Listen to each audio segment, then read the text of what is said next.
piensa, en la familia que no siempre entiende, continúa en la escuela donde te observan como si fueras un error, sigue en el transporte público donde te violentan sin razón. Se repite en la empresa que te niega el empleo por tu voz grave o porque tu cuerpo no encaja con la feminidad que han inventado. Hoy me paro aquí frente a ustedes con la voz temblando a veces, no de miedo, sino de emoción, de cansancio, de rabia y de esperanza. Con la convicción de que quien sabe que su historia es parte de una lucha colectiva se merece ser escuchada. Hoy vengo como mujer trans, como estudiante de Derecho, como soñadora que no ha dejado de creer en la justicia, en la dignidad y en el valor de nuestras vidas. Vengo a decir en alto, existimos, resistimos y exigimos vivir con respeto, sin violencia y con derechos reales. Ser mujer trans no es un capricho, no es un disfraz y no es una moda.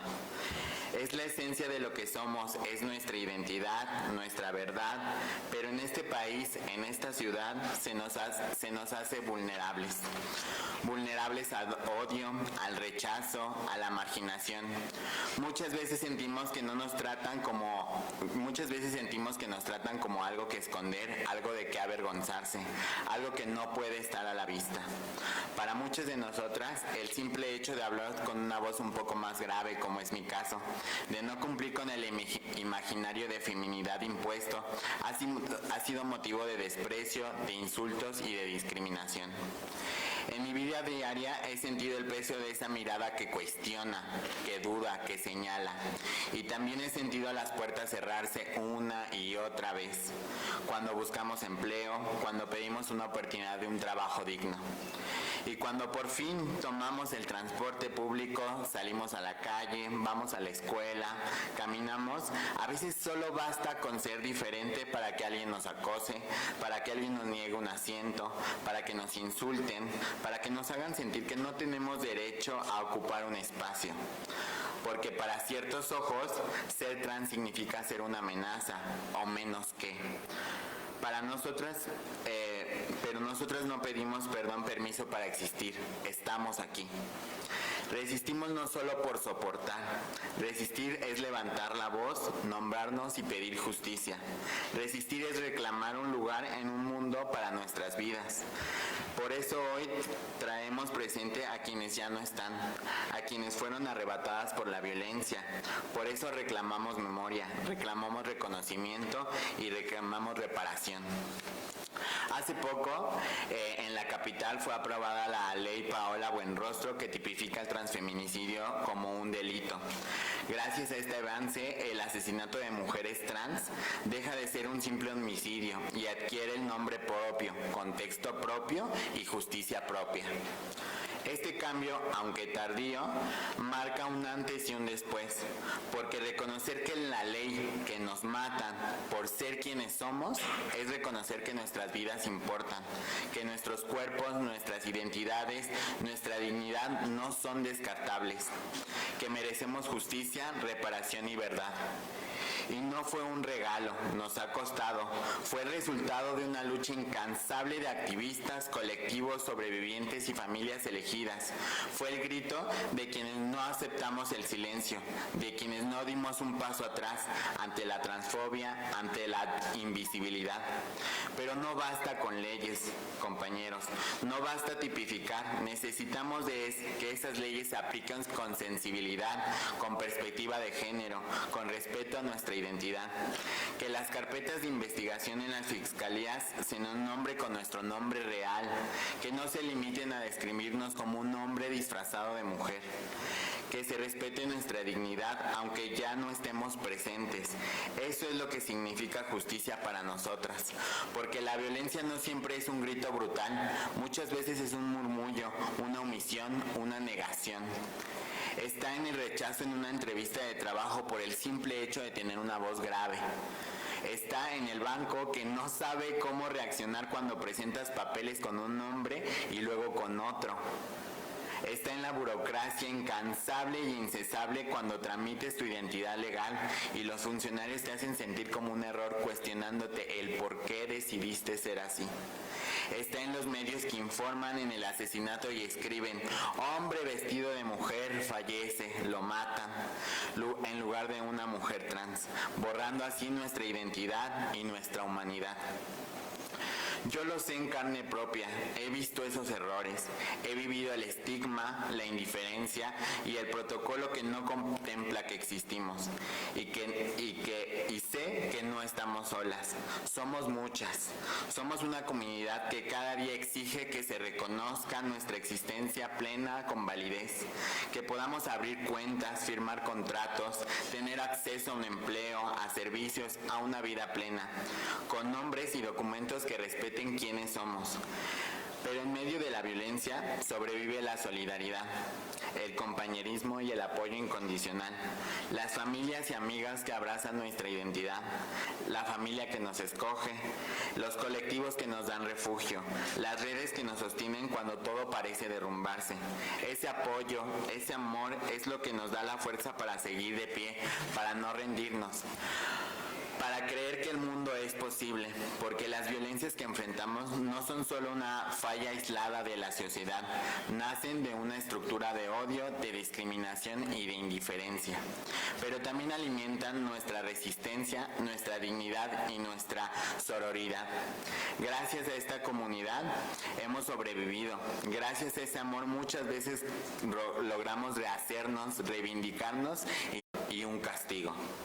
Que las fiscalías no nos olviden, que los protocolos respeten nuestra identidad, que la ley deje de vernos como casos y empiece a vernos como personas. Por eso exijo, como una mujer trans y como estudiante de Derecho y como ciudadana, pero sobre todo como ser humano, que la tipificación del transfeminicidio se aplique con seriedad, que no quede en letra muerta, que cada carpeta de investigación respete nuestro nombre, nuestro género y nuestra dignidad. Que no se archive, que no se minimice ni que se ignore, que se haga realmente la justicia. Celebro que este mes, hace unos días, se presentó en México el primer protocolo de identificación forense para personas trans y no binarias. Este fue promovido por nuestra compañera Kenia Cuevas por parte de la Casa de las Muñecas Tiresias, junto con organizaciones de la comunidad LGBT y las fiscalías tanto de la Ciudad de México como del Estado de México. Este protocolo significa algo muy importante para nosotras y algo muy profundo. Desde este momento en que se levanta, desde el momento en el que se levanta el cuerpo, se respete la identidad con la que la persona vivió, que no se reduzca a estereotipos, a prejuicios ni a invisibilización, que se reconozca una persona trans en vida, pero también después de su muerte, que se dé dignidad a su memoria y respeto a su persona. Ese avance, aunque no representa el fin de las violencias, es un paso tangible hacia una justicia con perspectiva, hacia una reparación con humanidad. Es la señal de que nuestras voces sí importan, que nuestra resistencia está generando transformaciones reales. A veces, a ustedes, que hoy nos reciben, les digo que su presencia importa mucho, que su solidaridad con nosotras nos fortalece, que su compromiso nos impulsa a seguir luchando. Si tienen dudas acerca de nosotras, temor, prejuicios, acompáñenos, escuchen, aprendan y humanícense. Reconozcan que nuestras vidas importan, que no pedimos favores, pedimos derechos, que no exigimos caridad, exigimos justicia, que no nos conformamos con sobrevivir, queremos vivir.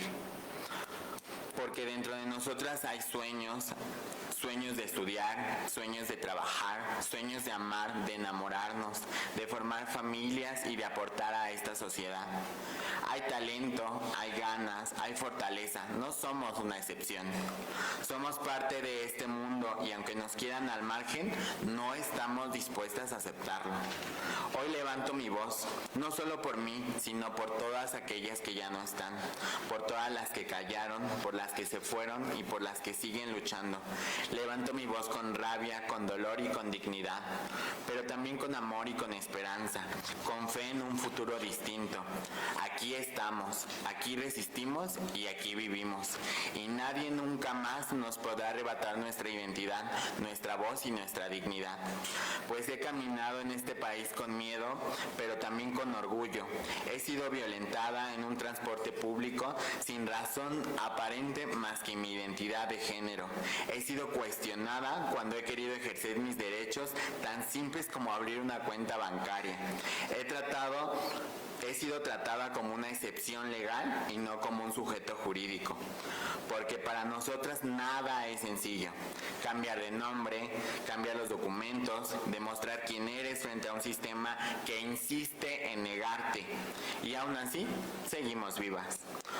Hoy digo esto con claridad para quienes estudian derecho, para quienes imparten justicia y para quienes legislan.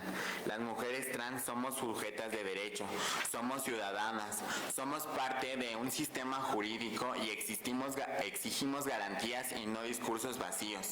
Queremos políticas públicas efectivas, mecanismos de protección, protocolos de actuación y sanciones ejemplares, investigación y acceso a la justicia. Queremos que el Estado aplique el principio pro persona, la perspectiva de género, la interdependencia y los estándares internacionales de protección. Queremos que el sistema penal deje de decirnos qué somos y empiece a garantizarnos el derecho a vivir. Pero hoy también hablo desde lo más humano. No somos solo la estadística del asesinato, la nota roja o el titular hiriente que nos nombra como transvesti o como hombre disfrazado de mujer. Somos hijas, somos amigas, somos compañeras, somos alumnas, somos estudiantes, somos trabajadoras. Somos las que caminan, las que aman, pero también las que sueñan. Y quiero honrar algo que nos sostiene, nuestras amistades, nuestra familia, ellas que son nuestra protección, nuestro primer refugio. Es sabroso que llega cuando el Estado nos falla, cuando la sociedad nos juzga y cuando el mundo insiste en ocultarnos. Porque nos han querido esconder como una moto robada y eso que se presume en la oscuridad se desea pero no se reconoce. Y les digo yo algo, nunca más vamos a vivir a escondidas. Y es que además, en medio de tanta adversidad, aún nos preguntan con la mayor ignorancia del mundo, ¿y quién te va a querer? ¿Quién se va a enamorar de una niña como tú? ¿Quién te va a respetar realmente? Como si nuestra vida afectiva también fuera a ser juzgada, como si nuestro amor fuera una amenaza al orden social. Pero yo también digo algo desde mi perspectiva. Nosotras amamos más profundo. Nosotras sabemos lo que significa estar solas. Nosotras sabemos lo que significa luchar por cada parte de nuestra vida. Porque en esta sociedad nosotras somos escondidas, somos las que no se presentan, las que se vuelven el secreto. Las mujeres que se vuelven como una moto robada, ocultada por vergüenza y deseada por el morbo. Pero ya no. Hoy estamos aquí para decirlo fuerte y claro y que nos escuchen bien. No vamos a regresar. Porque también estamos cansadas que nos sigan tratando como la comidilla social, como el espectáculo, como un fetiche. Sí somos una novedad para unos, somos la fantasía para otros. Somos la curiosidad morbosa de quienes han comprendido que nuestra humanidad no vale. Nos reducen a un estereotipo, a la estilista, a la trabajadora social, a la trabajadora sexual, a la maquillista y al entretenimiento. De ahí no podemos salir. Nos condenan a esos espacios como si no tuviéramos que aspirar a más. ¿Por qué? No por falta de talento e inteligencia, sino por falta de camino laboral, social, cuando se cierran las puertas, cuando decides dejar atrás el privilegio masculino, ese privilegio de haber renunciado a ser hombre, cuando decides romper el molde que la sociedad te impone, cuando decides vivir en libertad y verdad. Y hay quienes aseguran que somos violentas por existir, pero no. Violencia es perseguirnos, violencia es invisibilizarnos, violencia es burlarse de nuestros cuerpos. Violencia es decirnos que no somos mujeres. Violencia es obligarnos a justificar nuestra existencia. Por favor, ya basta. Como si nuestra transformación fuera una obligación de consumo social. Y yo quiero gritarlo por todas nosotras. Déjenos tranquilas, déjenos respirar, déjenos existir, déjenos resistir. Porque no solo nos catalogan, nos persiguen, nos expulsan y nos condenan. Y además se ensañan con nuestros cuerpos y con nuestra libertad. Hacen todo lo posible para que nuestra vida interna sea una supervivencia y no una forma de vivir. Nos acosan en las calles, en el transporte, en la escuela y en el trabajo. Nos quieren borrar del espacio público, de la política y del empleo, de la educación. Nos quieren regresar a la oscuridad donde antes nos tuvieron. Queremos tener una identidad reconocida igualmente sin obstáculo. Queremos que el Estado haga lo que tiene la obligación de hacer, que es protegernos. Porque ser mujer trans en México es resistir, pero también es transformar. Ser una mujer trans es ser parte de la historia del derecho. Ser una mujer trans es tener derecho a una vida libre de violencia. Y mientras una sola de nosotras viva para contarlo, este país seguirá cambiando. Porque no estamos solas, porque estamos juntas y porque estamos vivas. Ya que a veces la sociedad habla como si no tuviera memoria, como si no supiera que pasaron años, décadas, siglos donde las mujeres trans se nos condenaban en silencio, se nos condenaba al exilio y a la invisibilidad, como si no supiéramos que nuestras muertes no comenzaron hoy, que nuestros cuerpos históricamente han sido perseguidos, eliminados, borrados del registro social, jurídico, cultural y político. Pero tenemos algo claro, que no todo está perdido, que la historia está cambiando y que hoy tenemos conceptos como el transfeminicidio, que es una palabra que nombra nuestra realidad, una palabra que exige justicia desde el derecho penal. Esto es memoria histórica, compañeros, esto es justicia, esto es amor por las vidas trans. Y aunque la sociedad quiera invisibilizarnos, nosotras seguimos aquí. Porque también tenemos amor, tenemos amigas, tenemos amigos que nos abrazan cuando el mundo se cierra, tenemos familias que nos acompañan cuando otros nos rechazan, tenemos comunidad, tenemos fuerza y también tenemos voz. Hoy estamos aquí para decir claramente que no queremos vivir escondidas, que no queremos vivir con miedo, que queremos vivir en el país donde ser mujer trans sea una vida digna y no una sentencia. Queremos un trabajo digno, queremos una salud, queremos justicia y queremos caminar sin miedo. Pues no estamos pidiendo permiso para existir, estamos exigiendo un lugar digno en la historia de este país. Porque esa violencia se perpetúa cuando sigue en las instituciones que deberían protegernos, con comentarios como: regresa cuando tengas tus documentos correctos, es que aquí no aparece tu nombre como te ves, pero este RFC no coincide con el que tenías, ¿o sí? Y entonces una lucha tan simple como querer ser reconocida legalmente se convierte en una batalla interminable contra los bancos, contra los burócratas y contra un sistema que todavía no está preparado para la existencia de una mujer trans aún después de tantos siglos de existencia. Porque para nosotras nada ha sido simple. Ser una mujer trans significa que cuando vamos por la calle tenemos que soportar preguntas íntimas, ofensivas y humillantes como: ¿y qué eras antes? ¿Y por qué hablas así? ¿Y cómo sabes que eres mujer? ¿Y te vas a operar? Significa que cuando nos enamoramos nos oculten como si fuéramos algún pecado, como si fuéramos algo robado, que se guarda, que se esconde, que no se presume.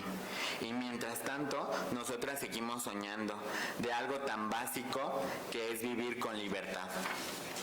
Pues pocas veces se preguntan cuánto tiempo hemos tenido que luchar para llegar hasta aquí. Hemos luchado horas, días, semanas, meses y años, generaciones enteras. Hemos resistido cuando no existían leyes, hemos resistido cuando no existían diagnósticos médicos, hemos resistido cuando no había quien nos escuchara, hemos resistido cuando éramos perseguidas.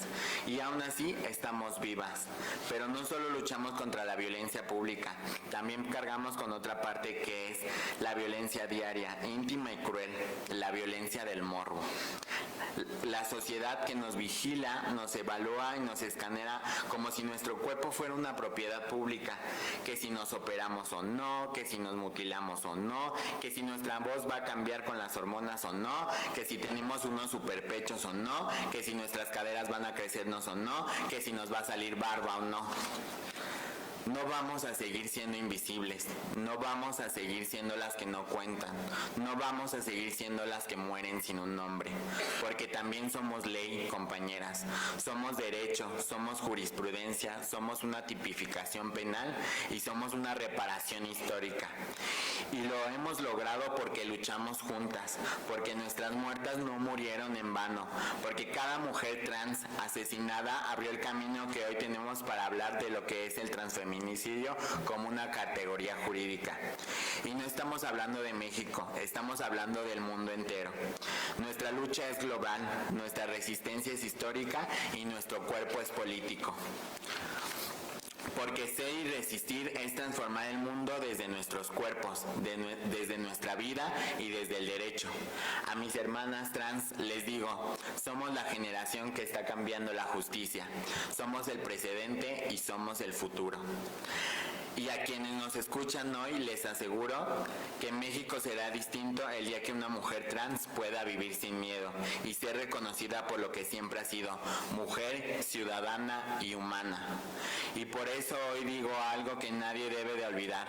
No vamos a volver a los límites, no vamos a pedirles permiso para hacer, no vamos a agachar la cabeza otra vez. Vamos a resistir y vamos a exigir, vamos a ocupar todos los espacios que podamos y vamos a reclamar una vida libre y con dignidad. Vamos a construir justicia, porque somos parte de esta sociedad, porque somos parte del Estado y somos parte del derecho, porque somos mujeres y nadie nos lo va a arrebatar, y porque nuestra mayor venganza siempre va a ser felices. Muchas gracias.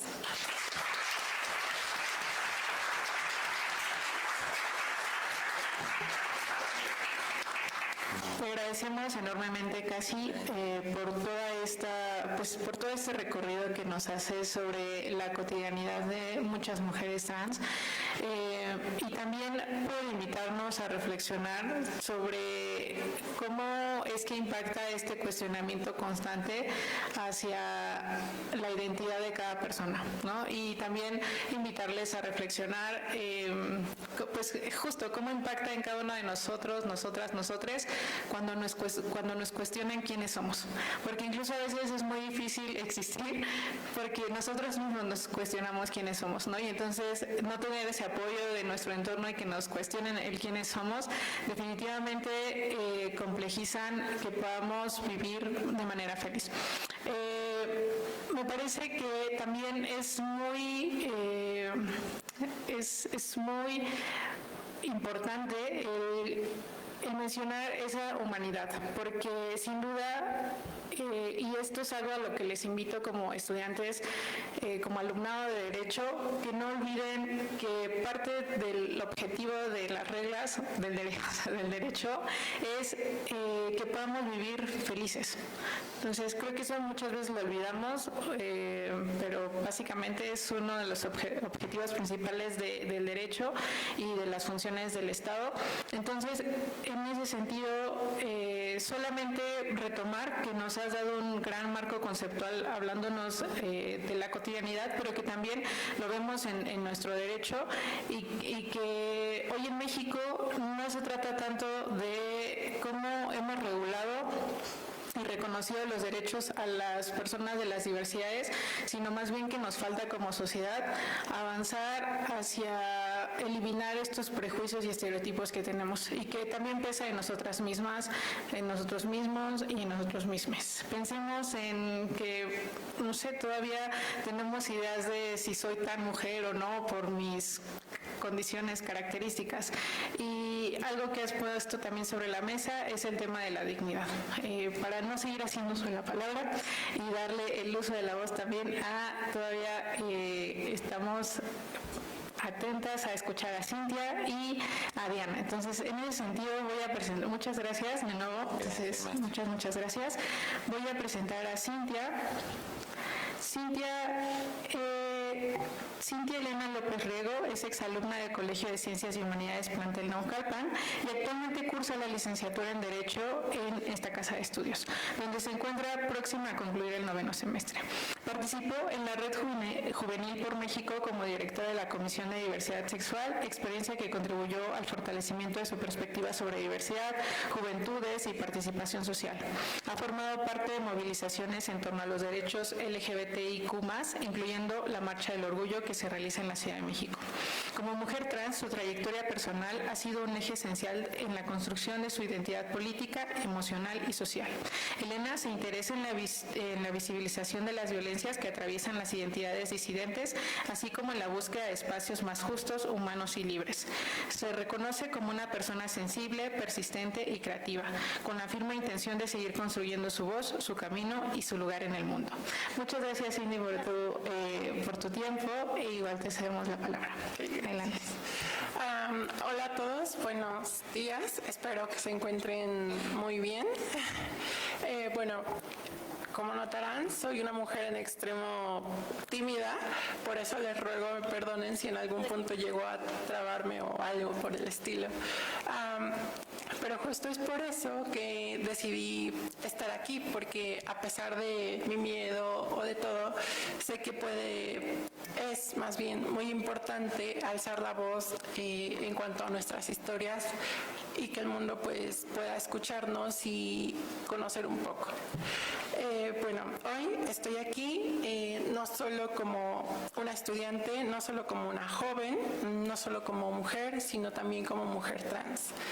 He vivido en carne propia lo que significa existir en un mundo que demasiadas veces pone obstáculos donde debería haber puentes realmente. Quiero comenzar compartiéndoles algo íntimo, algo que muchas personas trans pues nos acompaña desde la infancia, que es la certeza de ser diferentes. Incluso antes del comprender exactamente el por qué es que somos diferentes. Bueno, para empezar, en la infancia está esa intuición de una identidad. Desde que yo tengo memoria, sabía que dentro de mi ser algo no encajaba con las expectativas que los demás tenían sobre mí. Era una niña muy introvertida, silenciosa, pero también atenta. Y aunque el mundo insistía en tratarme como a un niño, había una voz dentro de mí que decía otra cosa. No tenía conceptos como tal, no tenía palabras, no tenía ni siquiera referentes cercanos, nada. Pero sí tenía una certeza, que era que yo quería ser una niña. Y esa certeza fue creciendo a lo largo de mi vida conmigo. A veces pienso que la infancia de las personas trans tiene un sabor a soledad, no porque no haya gente alrededor, sino porque nadie habla el idioma de lo que sentimos cuando somos pequeñas. Muchas veces ni siquiera nosotras entendemos ese idioma todavía, y ahí es donde empieza toda la travesía. En la adolescencia, resistir sin entender es el pan de cada día. Durante años se carga con esa identidad sin poder nombrarla. Crecí con el silencio escondida, tratando de encajar, intentando no llamar la atención, como muchísimas mujeres trans lo hemos vivido a lo largo de nuestras vidas. Aprendí demasiado pronto que el mundo se vuelve peligroso cuando uno existe fuera de la norma. A veces la violencia no empieza con golpes o insultos, a veces empieza con lo que no te permiten ser, con lo que tienes que ocultar o con lo que te exiges a ti misma para sobrevivir. Y así fue gran parte de mi vida, como ha sido gran parte de la vida de las chicas trans. Y bueno, quiero compartirles algo muy significativo para mí, que fue el entrar en la UNAM. Yo vengo de un pueblo donde la gente es muy cerrada, no entiende sobre muchos temas que son tabú para la sociedad, entonces jamás tuve la idea de poder ser yo misma en algún punto de mi vida.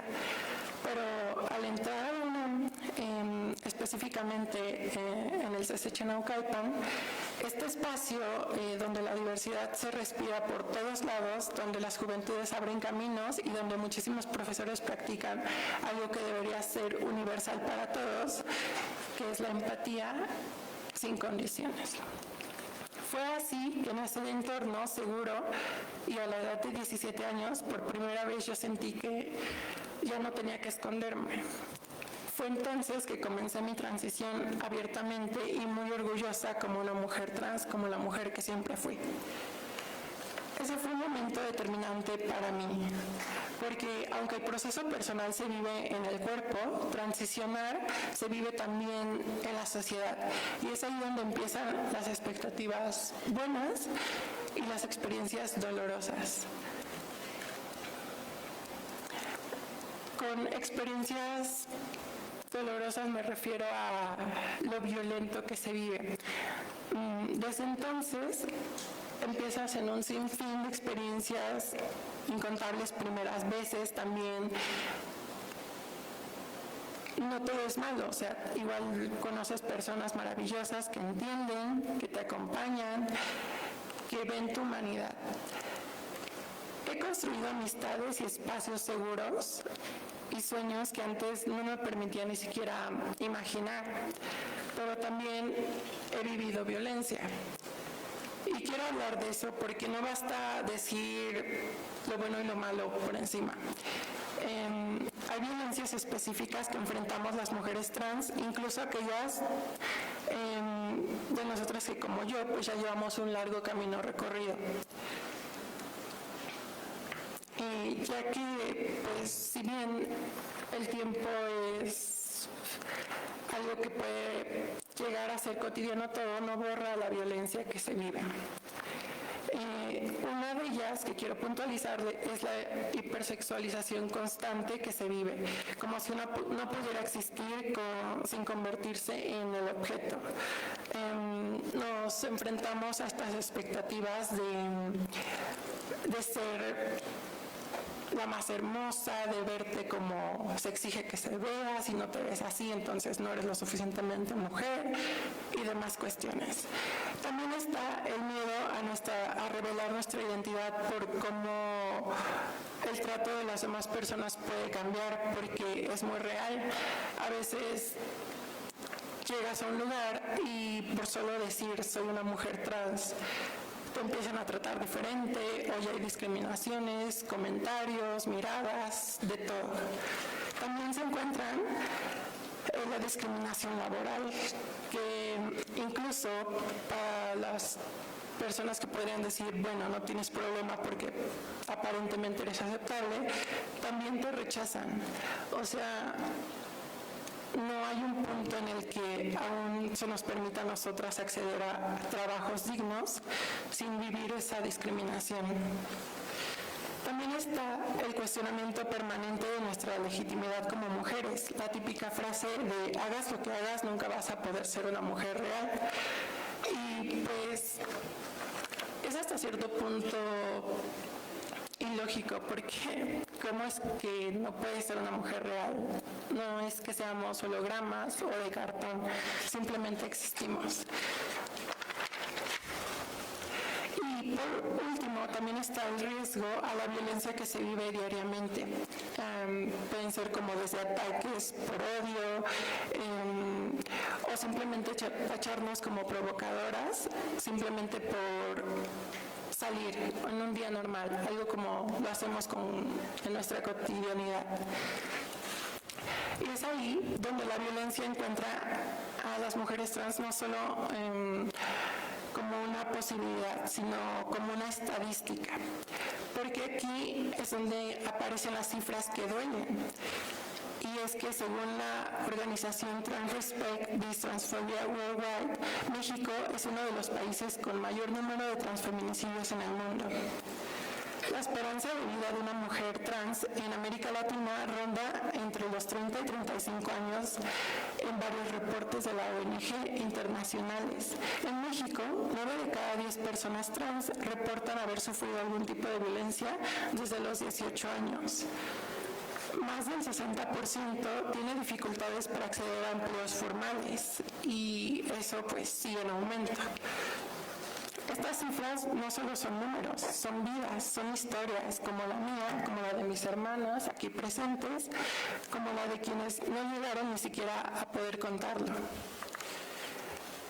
También está la violencia simbólica, que a mi parecer es la más silenciosa, porque a veces pensamos en la violencia solo como las que te dejan heridas externas, pero para nosotras la violencia también está en el cuestionamiento constante, las preguntas de si ya te operaste, si ya estás en hormonas, cuestiones como tus documentos, si ya los tienes en regla, si ya cambiaste tu nombre.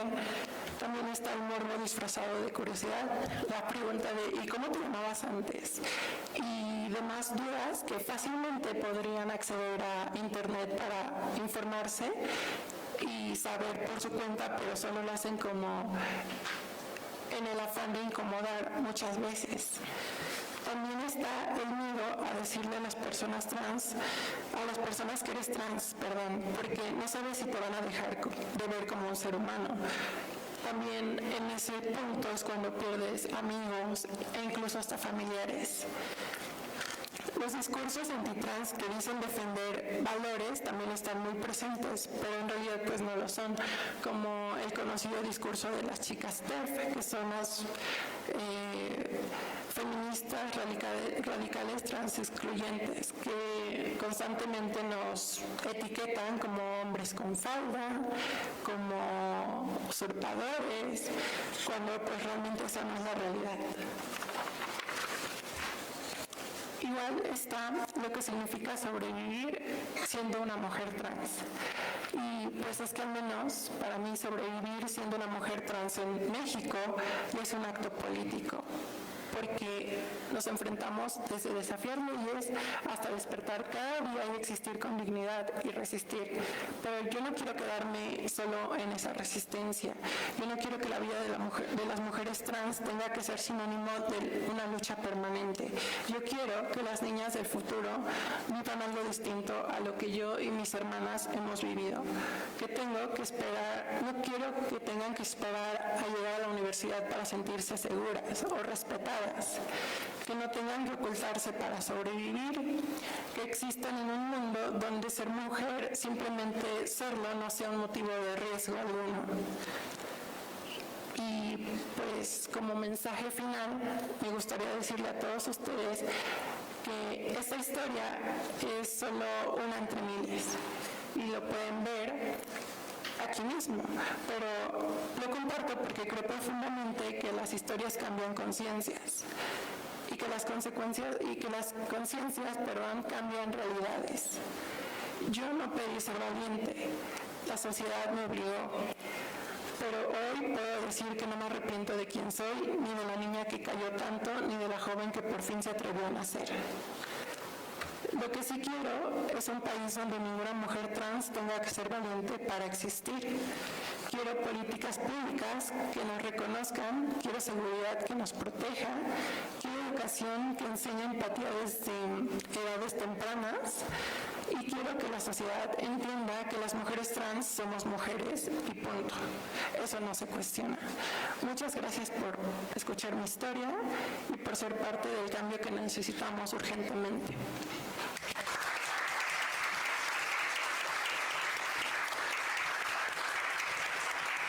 Muchas gracias a ti, Cintia, por contarnos esta historia, sobre todo enmarcada en la importancia de una lucha conjunta.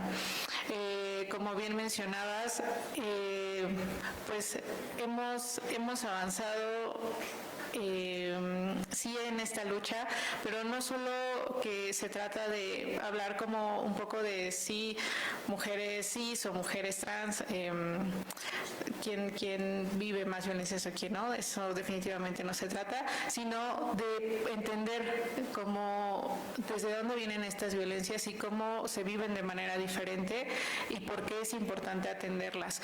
Entonces, en ese sentido, también te agradezco mucho por ayudarnos a poner sobre la mesa que la violencia no solamente es una violencia física, sino es esa violencia que se ejerce pues con el objetivo de controlar quiénes somos, ¿no? Entonces, creo que eso es muy importante, sobre todo porque muchas veces nos hacen pues creer que se tiene derecho sobre controlar quiénes son las demás personas, pero olvidamos algo esencial, ¿no? Que también tenemos ese derecho a poder existir dentro de nuestra individualidad y que no se afecta a nadie, ¿no? Entonces, en ese sentido te agradezco mucho. Y también poner sobre la mesa el cómo la esperanza de vida es tan breve en el caso de las mujeres trans. Muchas gracias. Ahora vamos a darle la palabra a Diana, quien es ingeniera titulada en esta misma casa de estudios. Ha participado en diversos programas y medios de comunicación informando sobre la diversidad sexual.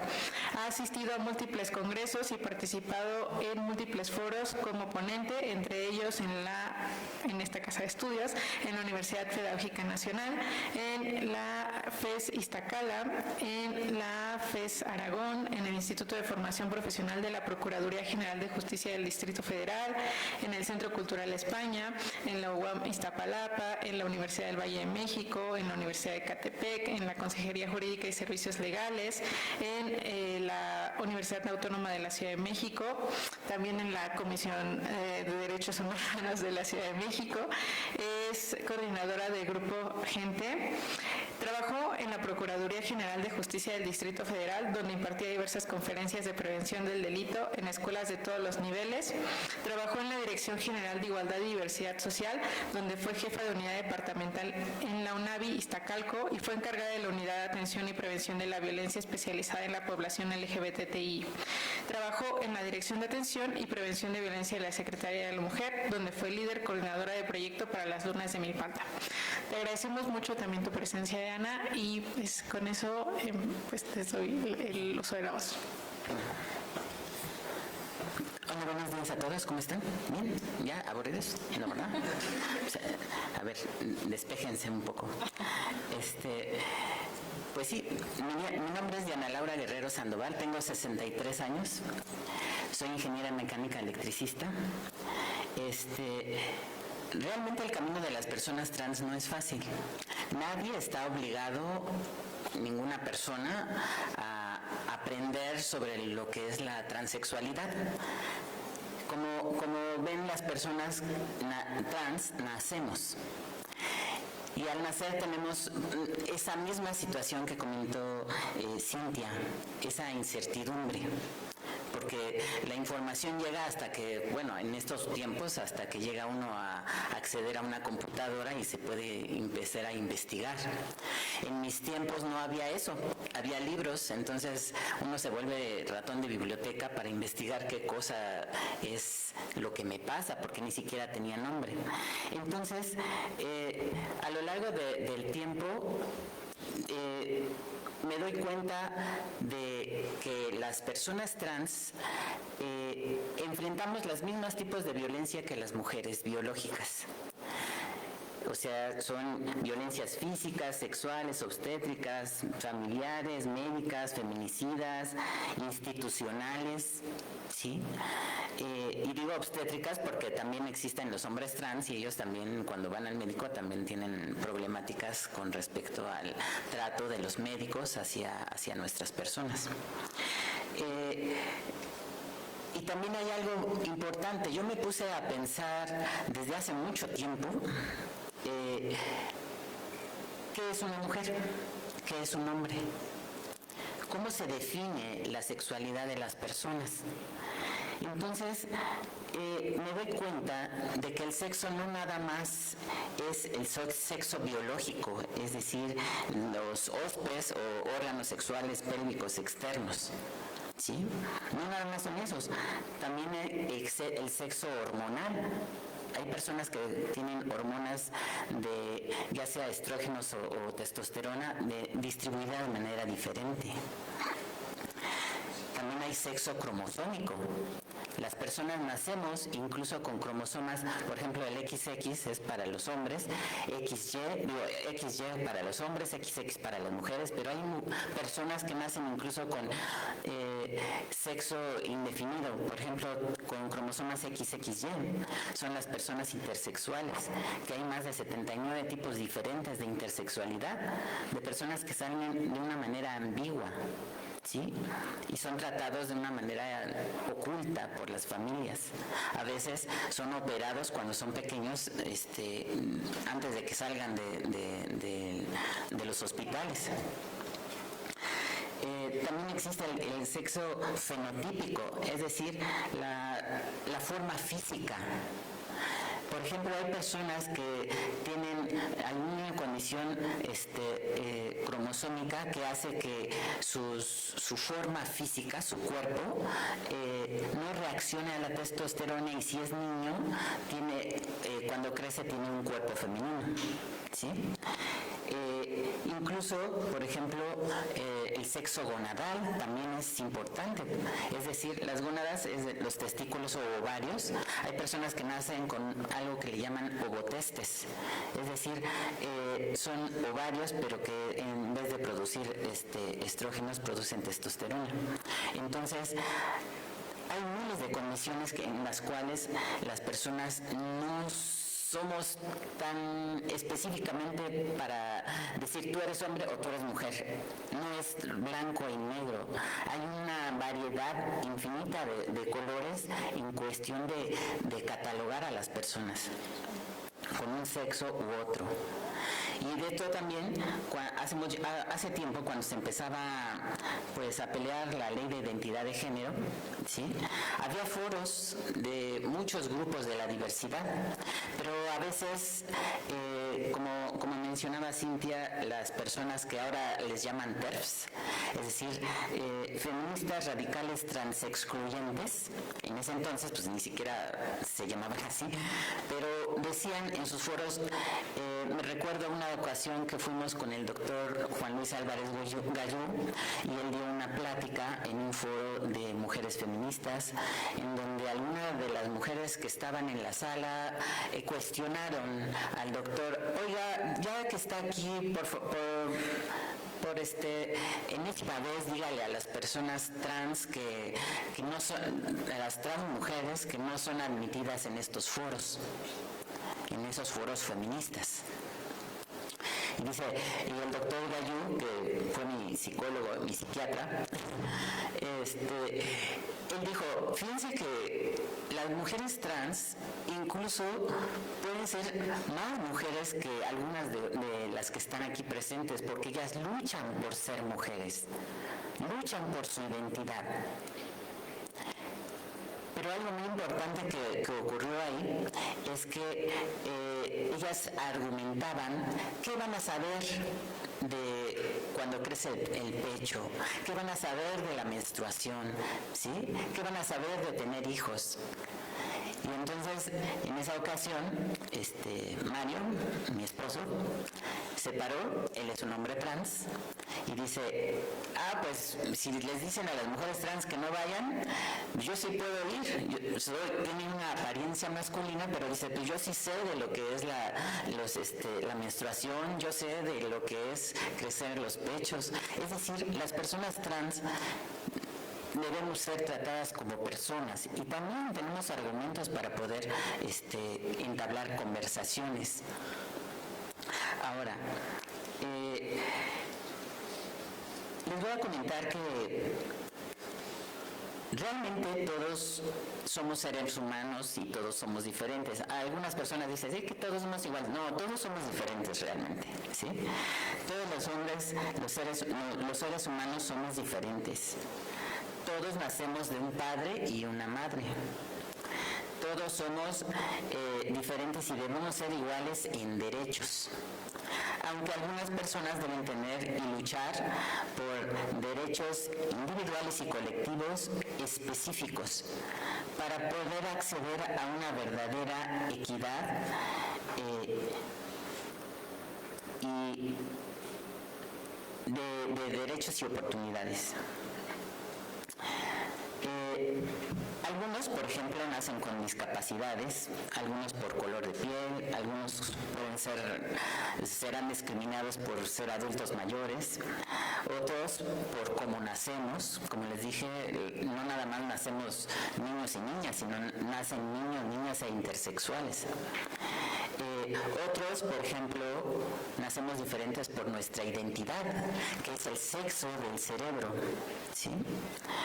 Y otros por nuestra orientación sexual, pero todos somos diferentes. Todos luchamos por nuestra dignidad, por nuestra libertad de ser y por la exigencia del respeto. ¿Pero por qué luchar? Porque la discriminación mata y sigue matando. La discriminación es producto de los prejuicios y los estereotipos que nos inculca la sociedad, la familia, la religión. Los crímenes de odio ocurren. Los transfeminicidios no dejan de ocurrir. Las poblaciones trans siguen precarizadas. La mayoría viviendo en la calle, en la pobreza, con adicciones e incluso con enfermedades como el VIH. Hablo desde el dolor. Desde el dolor y el sufrimiento de ser señalado y prejuiciado desde que es uno pequeño. En el 2006, el diputado federal Inti Muñoz promovió la primera iniciativa de cambio de nombre de las personas trans. En esa ocasión, al ser federal, no pasó más allá de ser una propuesta.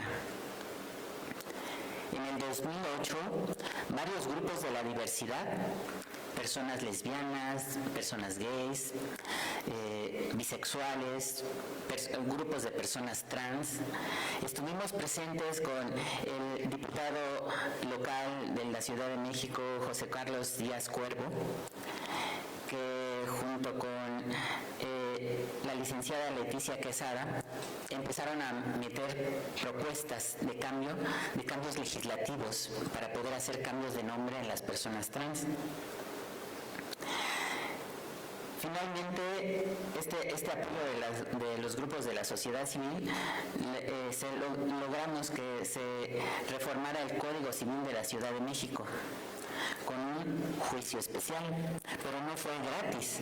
Se tuvo que estar yendo con los diputados, tratar de sensibilizarlos, platicar con ellos, pero era muy complicado hacerlo de a uno por uno en foros que asistían muy pocos de ellos. Entonces, y en esa época, sensibilizar pues era complicado. Mi esposo y yo, Mario y yo, en esa época, a él le hicieron una entrevista en un periódico en donde él dijo que tenía una novia, que era yo, y que algún día quizás se iba a casar. Entonces, esa periodista en alguna ocasión le volvió a hablar y le dijo, ¿sabes qué? Voy a publicar lo de tu boda. Y él dice, no, pues no, pero ¿cuál boda? yo nomás lo comenté. Pero no hizo mucho caso y días después publicó en el periódico que nos íbamos a casar. Él me habla por teléfono y me dice, oye, ¿sabes qué? Te vas a tener que casar.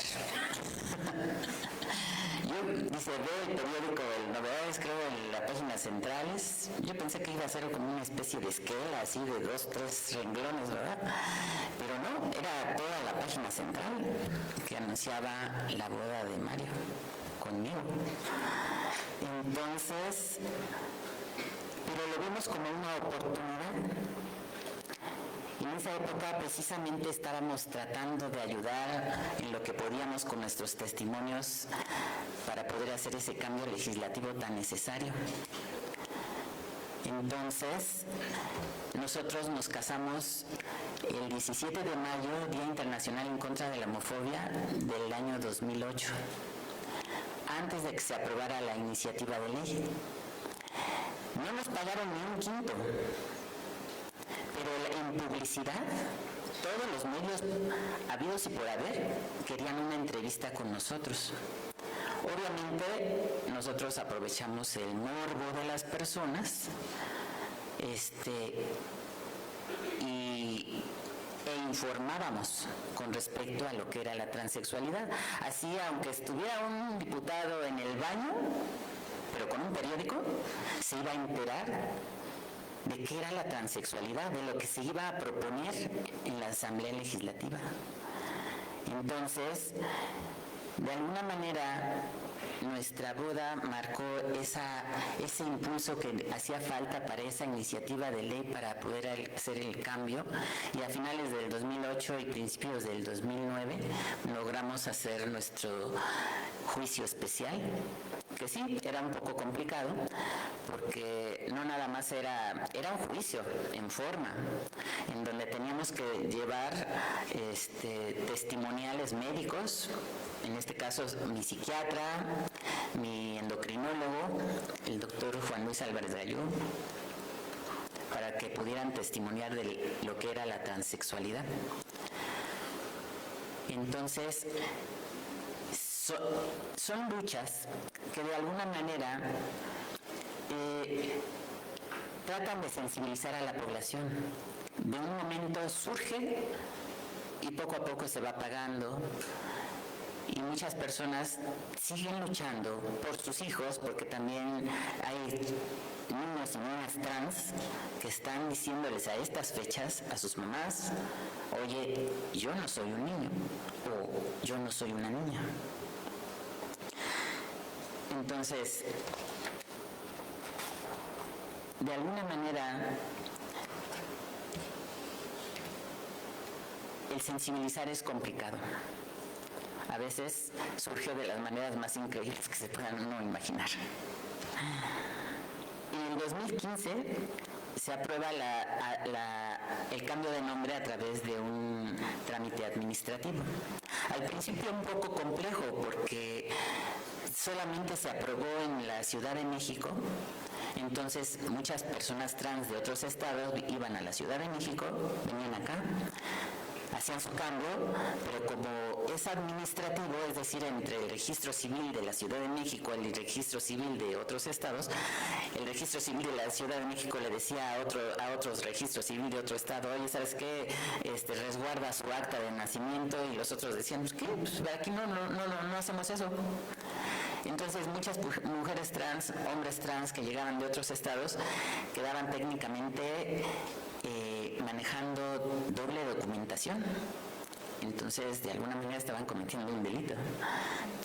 Actualmente hay 21, yo creo que ya son 22 de 32 estados que ya tienen leyes de cambio de nombre, pero todavía hay muchas que no.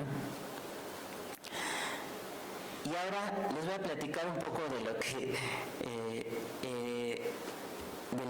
di en una plática, en donde les para más o menos darse a entender de lo que es de la situación, yo les pregunté que en muchas ocasiones las personas se basan en la fe o las creencias para señalar, ¿sí?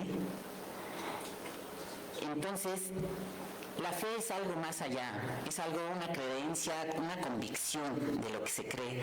¿Pero en base a qué? Por ejemplo, ahorita todos ustedes, ¿quién de ustedes cree que el planeta Tierra es plano? ¿Alguno de ustedes cree que es plano? ¿No? Entonces, ¿es redondito? ¿Esférico? Bueno, ¿pero por qué lo creen? Ya fueron al espacio, lo vieron de lejos, fueron a la Estación Espacial Internacional y lo están viendo redondito o ovaladito, ¿no, verdad? ¿En qué se basan para creer que es así ovoide? ¿En qué se basan? En lo que dice su libro de geografía, en lo que les dice una persona pues que está aquí, que luego les da clase y les dice, oye, la Tierra es redonda, ¿no? ¿Sí?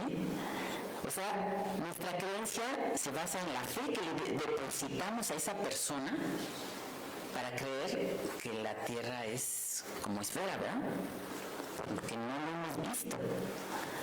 O igual, ¿existe China? ¿Quién ya fue a China? Nadie. Entonces, ¿por qué creemos que existe China? ¿Por qué hablan los medios de comunicación que existe China? Sí, ¿verdad? Le depositamos nuestra fe, nuestra convicción en alguien que a lo mejor ya fue. Pues así mismo, fíjense, antes del 18 de junio del 2018, yo di esta plática. Y antes del 18 de junio, yo estaba loca. ¿Por qué? Porque la Organización Mundial de la Salud, ¿sí?, tiene un manual de diagnóstico de enfermedades mentales que se llama el CIE-10, que dice que las personas trans estamos locas. Por eso, antes del 18 de junio. Después del 18 de junio, di mi plática, dije, ya no estoy loca. ¿Por qué? Porque desclasificó el CIE-10 a la transexualidad como enfermedad mental. Ahora es un desorden de comportamiento sexual. Es decir, entra dentro de un capítulo sobre la salud sexual que puede ser atendida por el sector salud. Entonces, muchos ponemos la fe en personas muy estudiadas, psiquiatras muy prestigiosos, es un grupo muy grande, que dicen y clasifican a las personas para decir, este está loco y este no. ¿Sí? Por eso es complicado tratar los temas de la diversidad. El machismo ahorita es la parte que en México, sobre todo, y más en los pueblos, está muy enraizada. La superioridad por el sexo de nacimiento hacia todos los demás que están allá a su alrededor. Siendo que somos seres humanos. Muchas veces me dicen, yo pregunto a las mujeres, bueno, tú que eres mujer, ¿te sientes a gusto por ser mujer? Y me dicen, sí, yo me siento a gusto. Bueno, ¿y ya probaste ser hombre? Ajá. Es diferente la perspectiva. Cuando yo nazco y veo todas mis problemáticas que tengo, como comenta Cintia, claro que yo digo, no, pues, para yo sanar mi mente, de alguna manera, yo decía, yo estoy loca y no quiero traer a nadie a mi locura. Por eso yo nunca tuve pareja, ni novio, novia, nada, no tuve nada de eso. Porque realmente yo pensaba que estaba enferma mental. Porque de alguna manera el clasificar lo que me pasaba era como una especie de tranquilidad para mi mente. Porque es mejor saber qué te pasa a estar en la incertidumbre. Entonces, claro que es complicada la transexualidad. Nadie que no sea trans no puede saber lo que uno pasa. Y realmente no es algo que uno desee. Simplemente es algo que se siente y que te persigue toda la vida. Y es algo que es tan persistente que no hay negociación con eso que se siente. Simplemente se implanta en tu cabeza y dices, no te mueves de aquí. uno conforme va creciendo la angustia, el estrés, la ansiedad, ¿sí? Todo eso deja rasgos en tu organismo. Conforme uno va pasando el tiempo, obviamente se da cuenta de que tienes estrés, ansiedad, depresión, y ya cuando menos te das cuenta ya estás en el Fray Bernardino, que es una institución psiquiátrica. Entonces, ¿es complicado? Claro que sí es complicado. ¿Puede uno superarlo? Pues sí se puede, quedándote sin muchos amigos, sin muchos parientes, sin incluso personas ajenas que ni siquiera te hablan, te señalan. Entonces simplemente uno hace de tripas corazón y sale adelante. Y bueno, sí, efectivamente no es muy grande la sobrevivencia de las personas trans. Muchas es porque mueren por falta de, también incluso de conocimiento, porque muchas personas trans se inyectan cosas que no es muy, aceites que no es muy recomendable, y mueren por complicaciones médicas. Entonces, lo más que podemos hacer como personas de a pie pues, es simplemente respetar cómo es el otro. Simplemente el respeto es por lo que se lucha. Y bueno, me da gusto saber que algunos, aunque sea por obligación, vinieron acá a escuchar la plática. Pero bueno, les agradezco mucho su atención.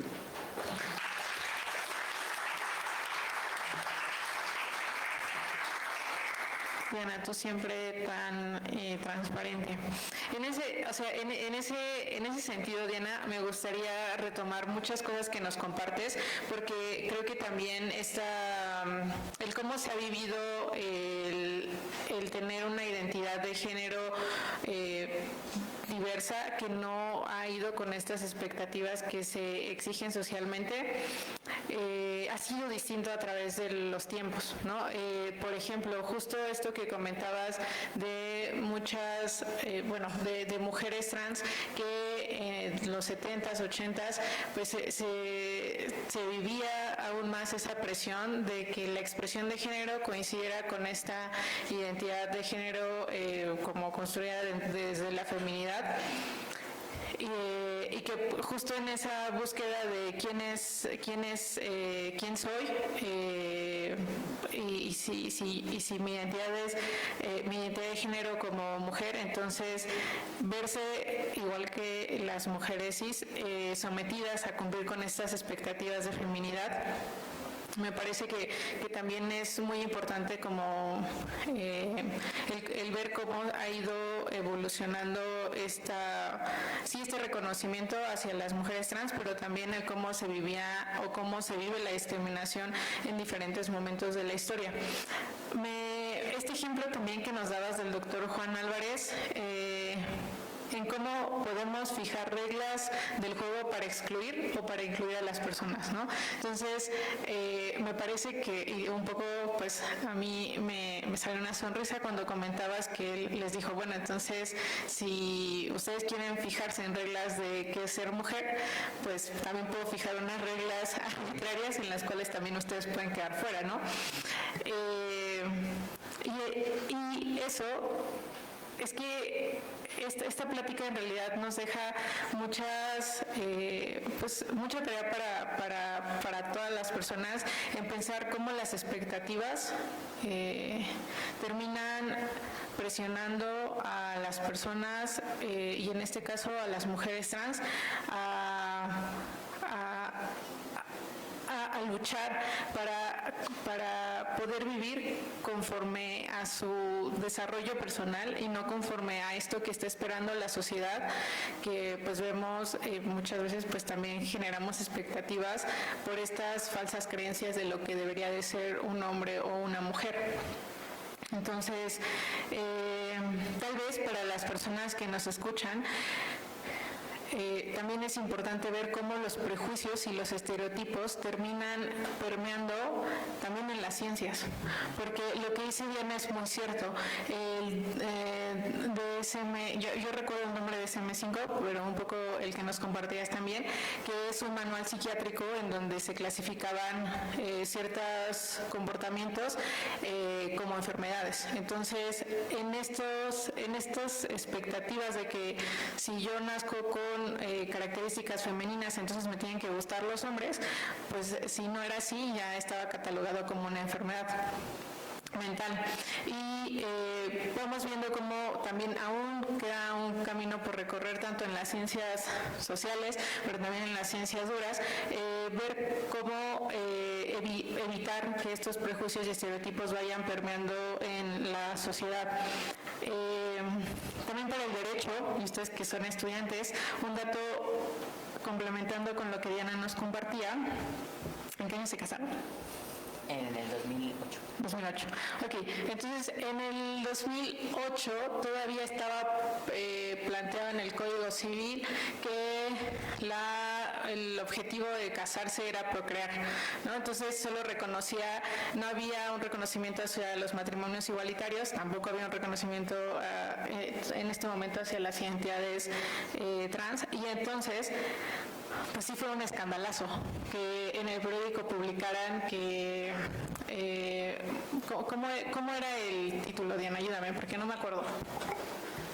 Bueno, decían, en los periódicos son amarillistas, dice,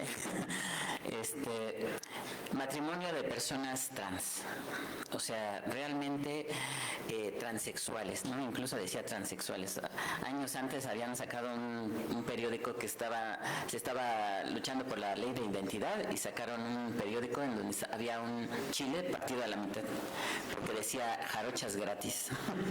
Sí, y justo hablando desde ese pues desde ese estigma y también bajo estas expectativas, si no se cumplían, entonces considerando que se es menos, ¿no? O si se cumplen, que se es más. Entonces, en ese sentido, lo que nos comparte Diana es importante, porque claro que fue un escándalo, y también me parece que para las personas que ya que eran abogados, abogadas, abogades, porque pues jurídicamente en sus cabezas era imposible, pero gracias a que las condiciones fueron propicias, pues jurídicamente ustedes pasaron la puerta y dijeron, sí nos podemos casar. Y ahí les invitaría a que ustedes puedan darse una leída a estas notas, y que también terminen ustedes respondiendo cómo fue posible este matrimonio, porque no había ley que lo permitiera. Entonces, eso uno. Otro, sin duda, rescatar todo este marco conceptual que nos ofrecen sobre... no sé si ustedes notaron que aquí podemos encontrar este marco conceptual de identidad de género, también de la feminidad, masculinidad, y es importante que estemos atentos a cómo se va desarrollando el marco conceptual, porque al menos en derecho sí que nos hace falta a nivel a nivel del derecho internacional, porque tenemos los principios de Yakarta, que fueron del 2007, y luego tenemos los principios de Yakarta del 2017. Entonces ahí, para que ustedes los puedan investigar, que siguen siendo unas normas de soft law que no son vinculantes, pero la idea es que también, creo que eso es algo que sí nos falta como desde el derecho, poder tener un marco jurídico obligatorio respecto a los derechos de las diversidades sexogenéricas. Entonces, yo sí les dejaré de tarea que puedan ver, que puedan investigar cómo se ha ido desarrollando el concepto de identidad de género, el concepto de sexo, el concepto de también la feminidad, la masculinidad, mujeres cis, mujeres trans. Yo pienso un poco, también Diana me preguntaba, como mi duda es, ¿qué tal está la juventud ahora en los temas de identidad de género? Entonces, les agradecemos mucho que puedan estar presentes. También les agradezco mucho a ustedes por permitirnos pues escuchar no solo esta esperanza hacia esta transformación de una sociedad más igualitaria, sino también de recordar por qué es importante, ¿no? Por qué es importante avanzar y qué nos hace falta trabajar. Entonces, me quedo mucho con lo que nos hace falta, pero también con la esperanza de que la transformación hacia una sociedad más igualitaria, sin prejuicios, pues sea posible. Muchas gracias.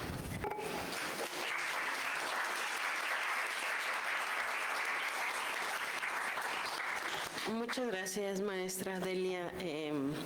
Justo cuando estábamos en el proceso de construcción de esta mesa, yo quiero decirles que pensaba como en quién era la persona que podía compartir el espacio de manera adecuada, y pues agradezco mucho a Delia que el día de hoy pueda estar aquí con nosotros, con nosotras, y que además pues hayamos podido construir este espacio.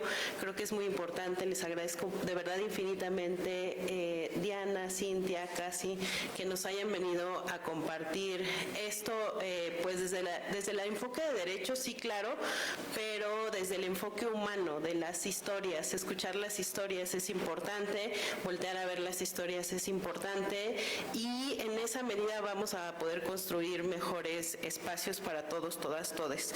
También agradezco mucho, por supuesto, a las autoridades, particularmente a la doctora Sonia Venegas Álvarez, por aperturar estos espacios, por dar apertura a estas dinámicas, porque pues hoy en día estamos en una situación distinta, que justamente algún día un ponente me decía, bueno, es que yo antes era imposible que pudiera acceder a esos espacios, y un ponente hombre además, ¿no? O sea, imagínense la complejidad que tiene eso.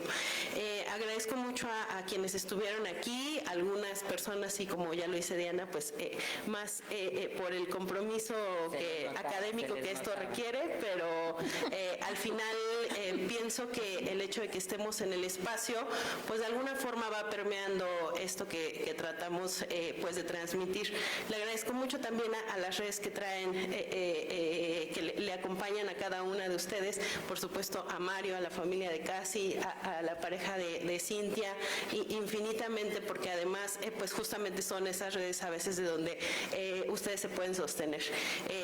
Decirles eso, agradecerles infinitamente, y pues solamente cerrar diciéndoles que pues ustedes son alumnas, son ingenieras, son mujeres que ocupan espacios que resisten, pero sobre todo que existen. Muchas gracias.